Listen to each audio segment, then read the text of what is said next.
Mkuu wa wilaya ya Rorya Dr. Halfan Haule amewapongeza wananchi wa kijiji cha Usiri, kata ya Roche wilayani humo, ambao wameamua kujenga vyumba viwili vya madarasa pamoja na matundu 10 ya vyoo, ikiwa ni sehemu ya jitihada za kutatua changamoto ya wanafunzi kutembea umbali mrefu zaidi ya kilomita 20 kwenda katika shule ya sekondari Roche. Akizungumza wakati alipotembelea shule hiyo, Dr. Haule amewatia moyo wananchi hao na kuwataka waendelee, wakati nguvu nyingine ikitafutwa ili kuwezesha ongezeko la vyumba vingine vya madarasa na miundombinu mingine muhimu. Mkianzisha jambo ambalo litawanufaisha watu wengi, kuna nguvu za Mungu ziko hapo. Mtapata msaada, si ndio? Kutoka sehemu mbalimbali ili lile lengo lifanye nini? Litimie. Siwezi kuwafundisha kwa sababu mnaona kwenye zahanati inatoa huduma. Hebu nani alikuwepo siku mnaanza aniambie. Siku inaanzishwa kabisa, leo tuna wazo lile. Kwa mfano kwenye serikali ya kijiji wenyewe watu wanasema hiyo hatuwezi, hiyo kazi ifanye na nini? Ifanye na serikali, si ndio?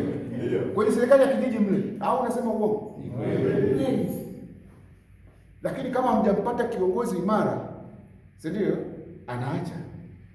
Lakini kiongozi imara anasema twende tu tuanzishe, serikali itajuaje tunahitaji? Si ndio? Kwa hiyo nyinyi ni mashahidi.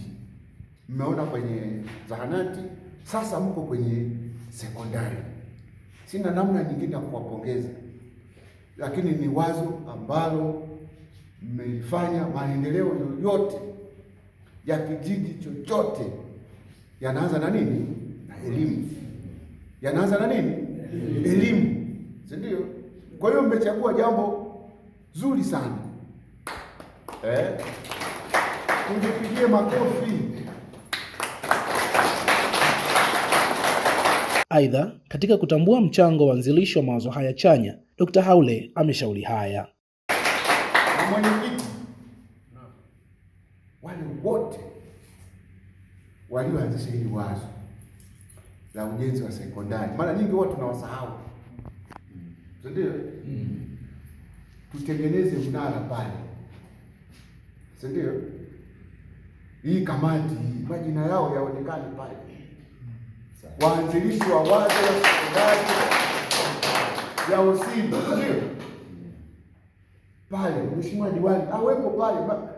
Hivi waliojenga hii shule ya msingi mnawakumbuka? Kwa sababu gani? Kwa sababu katika, lakini kuna watu wametoa hili eneo hapa kwa ajili ya ujenzi wa sekondari, ujenzi wa shule ya msingi. Wako kweli? Kuna mtu alitoa hili eneo, si ndio? Yupo, si ndio?